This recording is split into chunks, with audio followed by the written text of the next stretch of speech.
जी नमस्कार, मैं हूं प्रज्ञा रश्मि और आप सभी का स्वागत है हमारे यूट्यूब चैनल हिंदी ज्ञान वाहिनी पर। मुंशी प्रेमचंद की सर्वश्रेष्ठ कहानियों की श्रृंखला में यह उनकी अगली कहानी नशा है, जिसका प्रस्तुतिकरण मेरे द्वारा किया गया है। इस कहानी में मुंशी प्रेमचंद ने दो दोस्तों की कहानी को लिखा है और मैं शैली में लिखा है। तो ऐसे दो दोस्त हैं जिनमें एक बड़े ज़मींदार का लड़का रहता है और एक गरीब क्लर्क का, लेकिन दोनों में बहुत अच्छी मित्रता रहती है। इसी वजह से जब क्लर्क के लड़के को थोड़ा सा ज़मींदारी का रौब देखने को मिलता है तो कहीं ना कहीं उसके अंदर भी उस धन का, उस ज़मींदारी का नशा चढ़ने लगता है। तो इसी विषय पर मुंशी प्रेमचंद जी ने प्रकाश डाला है। तो आइए सुनते हैं कहानी नशा। उससे पहले यदि आप हमारे चैनल पर नए हैं या हमारे चैनल को अभी तक सब्सक्राइब नहीं किए हैं तो प्लीज़ हमारे चैनल को लाइक, शेयर और सब्सक्राइब जरूर करें। बेल आइकन को दबाएं और जिससे कि आपको नई कहानियाँ आने समय पर मिल सकें। तो आइए सुनते हैं कहानी नशा। ईश्वरी एक बड़े जमींदार का लड़का था और मैं एक गरीब क्लर्क का, जिसके पास मेहनत मजूरी के सिवा कोई और जायदाद न थी। हम दोनों में परस्पर बहसें होती रहती थी। मैं जमींदारी की बुराई करता, उन्हें हिंसक पशु और खून चूसने वाली जोंक और वृक्षों की चोटी पर फूलने वाला बंझा कहता। वह जमींदारों को पक्ष लेता, पर स्वभावतः उसका पहलू कुछ कमजोर होता था, क्योंकि उसके पास जमींदारों के अनुकूल कोई दलील न थी। वह कहता कि सभी मनुष्य बराबर नहीं होते, छोटे बड़े हमेशा होते रहते हैं और होते रहेंगे। लचर दलील थी। किसी मानुषीय नैतिक नियम से इस व्यवस्था का औचित्य सिद्ध करना कठिन था।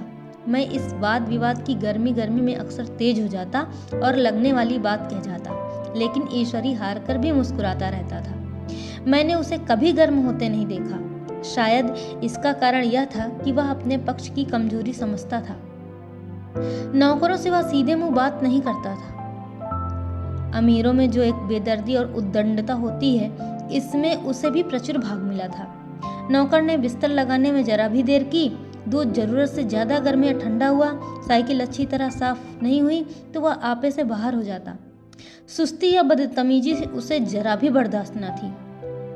पर दोस्तों से और विशेषकर मुझसे उसका व्यवहार सौहार्द और नम्रता से भरा हुआ होता था। शायद उसकी जगह मैं होता तो मुझ में भी वही कठोरताएं पैदा हो जाती जो उसमें थी, क्योंकि मेरा लोक प्रेम सिद्धांतों पर नहीं, निजी दशाओं पर टिका हुआ था।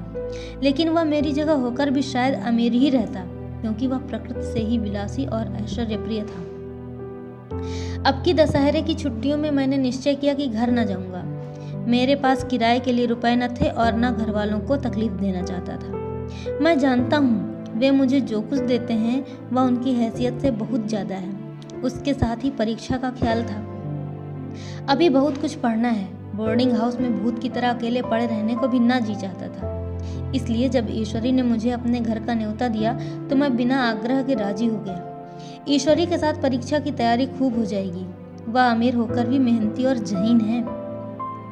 उसने इसके साथ ही कहा, लेकिन भाई एक बात का ख्याल रखना, वहां अगर जमींदारों की निंदा की तो मुआमिला बिगड़ जाएगा और मेरे घर वालों को बुरा लगेगा। वह लोग तो असमियों पर इसी दावे से शासन करते हैं कि ईश्वर ने असामियों को उनकी सेवा के लिए ही पैदा किया है। असामी भी यही समझता है। अगर उसे सुझा दिया जाए कि जमींदार और असामी में कोई मौलिक भेद नहीं है तो जमींदारी का कहीं पता न लगे। मैंने कहा, तो क्या तुम समझते हो कि मैं वहां जाकर कुछ और हो जाऊंगा? हाँ, मैं तो यही समझता हूँ। तुम गलत समझते हो। ईश्वरी ने इसका कोई जवाब न दिया। कदाचित उसने इस मुआमिलों को मेरे विवेक पर छोड़ दिया और बहुत अच्छा किया। अगर वह अपनी बात पर अड़ता तो मैं भी जिद पकड़ लेता। सेकंड क्लास तो क्या, मैंने कभी इंटर क्लास में भी सफ़र ना किया था। अब की सेकंड क्लास में सफ़र का सौभाग्य प्राप्त हुआ। गाड़ी तो 9 बजे रात को आती थी, पर यात्रा के हर समय हम शाम को स्टेशन जा पहुंचे। कुछ देर इधर उधर सैर करने के बाद रिफ्रेशमेंट रूम में जाकर हम लोगों ने भोजन किया। मेरी वेशभूषा और रंग ढंग से पारखी खानसामों को यह पहचानने में देर न लगी कि मालिक कौन है और पिछलग्गू कौन। लेकिन न जाने क्यों मुझे उनकी गुस्ताखी बुरी लग रही थी। पैसे ईश्वरी की जेब से गए। शायद मेरे पिता को जो वेतन मिलता है उससे ज़्यादा इन खानसामों को इनाम इकराम में मिल जाता हो। एक अठन्नी तो चलते समय ईश्वरी ने ही दी। फिर भी मैं उन सबों को उसी तत्परता और विनय की अपेक्षा करता था जिससे वे ईश्वरी की सेवा कर रहे थे। ईश्वरी के हुक्म पर सबके सब दौड़ते हैं, लेकिन मैं कोई चीज़ मांगता हूँ तो उतना उत्साह नहीं दिखाते। मुझे भोजन में कुछ स्वाद न मिला। यह भेद मेरे ध्यान को संपूर्ण रूप से अपनी ओर खींचे हुए था। गाड़ी आई, हम दोनों सवार हुए। खान सामू ने ईश्वरी को सलाम किया, मेरी ओर देखा भी नहीं। ईश्वरी ने कहा, कितने तमीज़दार हैं ये सब, एक हमारे नौकर हैं कि कोई काम करने का ढंग ही नहीं। मैंने खट्टे मन से कहा, इसी तरह अगर तुम अपने नौकरों को भी 8 आने रोज इनाम दिया करो तो शायद इनसे ज़्यादा तमीज़दार हो जाएं। तो क्या तुम समझते हो यह सब केवल इनाम के लालच से इतना अदब करते हैं? जी नहीं, कदापि नहीं। तमीज़ और अदब तो इनके रक्त में मिल गया है। गाड़ी चली, डाक थी, प्रयाग से चली तो प्रतापगढ़ जाकर रुकी। एक आदमी ने हमारा कमरा खोला। मैं तुरंत चिल्ला उठा, दूसरा दर्जा है, सेकंड क्लास है। उस मुसाफिर ने डिब्बे के अंदर आकर मेरी ओर एक विचित्र उपेक्षा की दृष्टि से देखकर कहा, जी हाँ, सेवक कितना समझता है, और बीच वाले बर्थ पर बैठ गया। मुझे कितनी लज्जा आई, कह नहीं सकता। भोर होते होते हम लोग मुरादाबाद पहुँचे। स्टेशन पर कई आदमी हमारा स्वागत करने के लिए खड़े थे। 2 भद्र पुरुष थे, 5 बेगार। बेगारों ने हमारा लगेज उठाया। दोनों भद्र पुरुष पीछे पीछे चले। एक मुसलमान था रियासत अली, दूसरा ब्राह्मण था राम हरक। दोनों ने मेरी ओर अपरिचित नेत्रों से देखा, मानो कह रहे हैं, तुम कौवे होकर हंस के साथ कैसे? रियासत अली ने ईश्वरी से पूछा, या बाबू साहब क्या आपके साथ पढ़ते हैं? ईश्वरी ने जवाब दिया, हाँ, साथ पढ़ते भी हैं और साथ रहते भी हैं। यो कहिए कि आप ही की बदौलत में इलाहाबाद पढ़ा हुआ हूँ, नहीं कब का लखनऊ चला आया होता। अब कि मैं इन्हें घसीट लाया। इनके घर से कई तार आ चुके थे, मगर मैंने इनकारी जवाब दिलवा दिए। आखिरी तार तो अर्जेंट था, जिसकी फीस 4 आने प्रति शब्द है, पर यहाँ से भी उसका जवाब इनकारी ही गया। दोनों सज्जनों ने मेरी ओर चकित नेत्रों से देखा, आतंकित हो जाने की चेष्टा करते जान पड़े। रियासत अली ने अर्धशंका के स्वर में कहा, लेकिन आप बड़े सादे लिबास में रहते हैं। ईश्वरी ने शंका निवारण की, महात्मा गांधी के भक्त हैं साहब, खद्दर के सिवा कुछ पहनते ही नहीं, पुराने सारे कपड़े जला डाले। यूँ कहो कि राजा हैं। 2.5 लाख सालाना की रियासत है, पर आपकी सूरत देखो तो मालूम होता है अभी अनाथालय से पकड़ कर आए हैं। राम हरक बोले, अमीरों का ऐसा स्वभाव बहुत कम देखने में आता है, कोई भांप ही नहीं सकता। रियासत अली ने समर्थन किया, आपने महाराजा चांगली को तो देखा होता तो दांतों तले उंगली दबाते। एक गाढ़े की मिर्जई और चमरौधे जूते पहने बाजारों में घूमा करते थे। सुनते हैं एक बार बेगार में पकड़े गए थे और उन्हीं ने 10 लाख से कॉलेज खोल दिया। मैं मन में कटा जा रहा था, पर न जाने क्या बात थी कि यह सफ़ेद झूठ उस वक्त मुझे हास्यास्पद न जान पड़ा। उसके प्रत्येक वाक्य के साथ मानो मैं उस कल्पित वैभव के समीपतर आता जाता था। मैं सहसवार नहीं हूँ। हाँ, लड़कपन में कई बार लद्दू घोड़ों पर सवार हुआ हूँ। यहाँ देखा तो 2 काला रास घोड़े हमारे लिए तैयार खड़े थे। मेरी तो जान ही निकल गई। सवार तो हुआ, पर बोटियाँ कांप रही थी। मैंने चेहरे पर शिकन ना पड़ने दिया। घोड़े को ईश्वरी के पीछे डाल दिया। खैरियत यह हुई कि ईश्वरी ने घोड़े को तेज न किया, वरना शायद मैं हाथ पैर तुड़वा कर ही लौटता। संभव है ईश्वरी ने समझ लिया हो कि यह कितने पानी में है। ईश्वरी का घर क्या था? किला था। इमाम बाड़े का सा फाटक, द्वार पर पहरेदार टहलता हुआ, नौकरों का कोई हिसाब नहीं, एक हाथी बंधा हुआ। ईश्वर ने अपने पिता, चाचा, ताऊ आदि सब से मेरा परिचय कराया, और उसी अतिशयोक्ति के साथ ऐसी हवा बांधी कि कुछ न पूछिए। नौकर चाकर ही नहीं, घर के लोग भी मेरा सम्मान करने लगे। देहात के जमींदार, लाखों का मुनाफा, मगर पुलिस कांस्टेबल को अफसर समझने वाले। कोई महाशय तो मुझे हुजूर हुजूर कहने लगे। जब जरा एकांत हुआ तो मैंने ईश्वरी से कहा, तुम बड़े शैतान हो यार, मेरी मिट्टी क्यों पलीद कर रहे हो? ईश्वरी ने दृढ़ मुस्कान के साथ कहा, इन गधों के सामने यही चाल जरूरी थी, वरना सीधे मुंह बोलते भी नहीं। जरा देर के बाद नाई हमारे पांव दबाने आया। कुंवर लोग स्टेशन से आए हैं, थक गए होंगे। ईश्वरी ने मेरी ओर इशारा करके कहा, पहले कुंवर साहब के पांव दबा। मैं चारपाई पर लेटा हुआ था।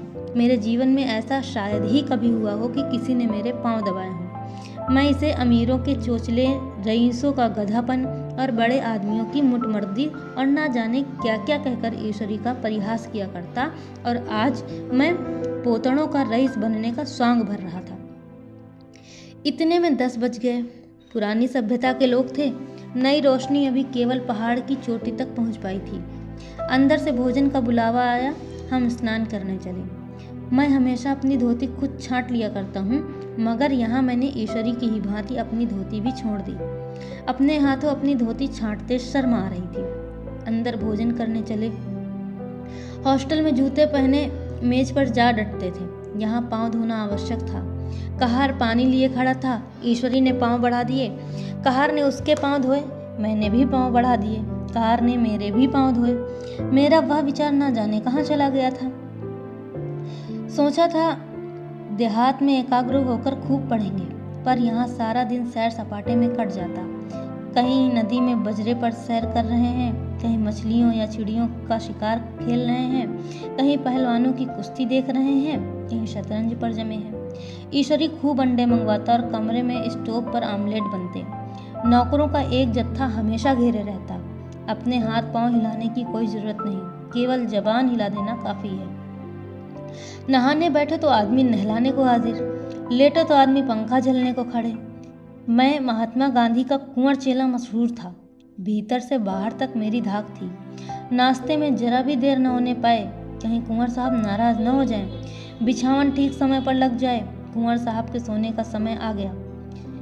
मैं ईश्वरी से भी ज्यादा नाजुक दिमाग बन गया था, या बनने पर मजबूर किया गया था।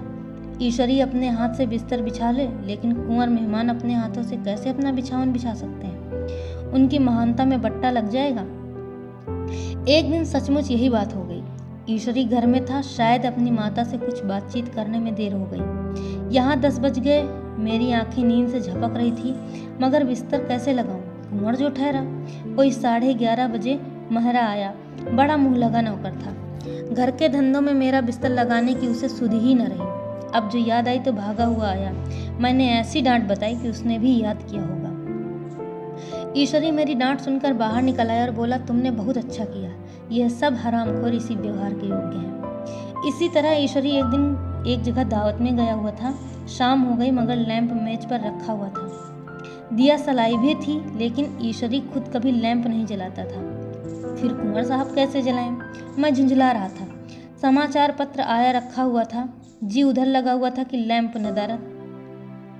दायोग से उसी वक्त मुंशी रियासत अली आ निकले। मैं उन्हीं पर उबल पड़ा। ऐसी फटकार बताई कि बेचारा उल्लू हो गया। तुम लोगों को इतनी फिक्र भी नहीं कि लैंप तो जलवा दो? मालूम नहीं ऐसे कामचोर आदमियों का यहाँ कैसे गुजर होता है। मेरे यहाँ घंटे भर निर्वाह न हो। रियासत अली ने कांपते हुए हाथों से लैंप जला दिया। वहाँ एक ठाकुर अक्सर आया करता था। कुछ मनचला आदमी था, पर था महात्मा गांधी का परम भक्त। मुझे महात्मा जी का चेला समझकर मेरा बड़ा लिहाज करता था, पर मुझसे कुछ पूछते संकोच करता था। एक दिन मुझे अकेला देखकर आया और हाथ बांधकर बोला, सरकार तो गांधी बाबा के चेले हैं ना? लोग कहते हैं कि यहाँ सुराज हो जाएगा, नहीं तो जमींदार न रहेंगे। मैंने शान जमाई, जमींदारों के रहने की जरूरत ही क्या है? यह लोग गरीबों का खून चूसने के सिवा और करते क्या है? ठाकुर ने पूछा, तो क्यों सरकार, सब जमींदारों की जमीन छीन ली जाएगी? मैंने कहा, बहुत से लोग तो खुशी से दे देंगे, जो लोग खुशी से ना देंगे उनकी जमीन छीननी ही पड़ेगी। हम लोग तो तैयार ही बैठे हुए हैं। ज्यों ही स्वराज्य हुआ, अपने इलाके असामियों के नाम हिब्बा कर देंगे। मैं कुर्सी पर पांव लटकाए बैठा था। ठाकुर मेरे पांव दबाने लगा, फिर बोला, आजकल जमींदार लोग बड़ा जुल्म करते हैं सरकार। हमें भी हुजूर अपने इलाके में थोड़ी सी ज़मीन दे दें तो चलकर वहीं आपकी सेवा में रहें। मैंने कहा, अभी तो कोई मेरा अख्तियार नहीं है भाई, लेकिन ज्यों ही अख्तियार मिला मैं सबसे पहले तुम्हें बुलाऊंगा। तुम्हें मोटर ड्राइवरी सिखाकर अपना ड्राइवर बना लूँगा। सुना उस दिन ठाकुर ने खूब भंग पी और अपनी स्त्री को खूब पीटा और गाँव के महाजन से लड़ने पर भी तैयार हो गया। छुट्टी इस तरह तमाम हुई और हम फिर प्रयाग चले। गांव के बहुत से लोग हम लोगों को पहुंचाने आए। ठाकुर तो हमारे साथ स्टेशन तक आया। मैंने भी अपना पार्ट खूब सफाई से खेला और कुबेरोचित विनय और देवत्व की मुहर हर एक हृदय पर लगा दी। जी तो चाहता था हर एक नौकर को अच्छा इनाम दूं, लेकिन वह सामर्थ्य कहाँ थी। वापसी टिकट था ही, केवल गाड़ी में बैठना था। पर गाड़ी आई तो ठसाठस भरी हुई। दुर्गा पूजा की छुट्टियां भोगकर सभी लोग लौट रहे थे। सेकंड क्लास में तिल रखने की जगह नहीं। इंटर क्लास की हालत उससे भी बदतर। यह आखिरी गाड़ी थी, किसी तरह रुक न सकते थे। बड़ी मुश्किल से तीसरे दर्जे में जगह मिली। हमारे ऐश्वर्य ने वहां अपना रंग जमा लिया, मगर मुझे उसमें बैठना बुरा लग रहा था।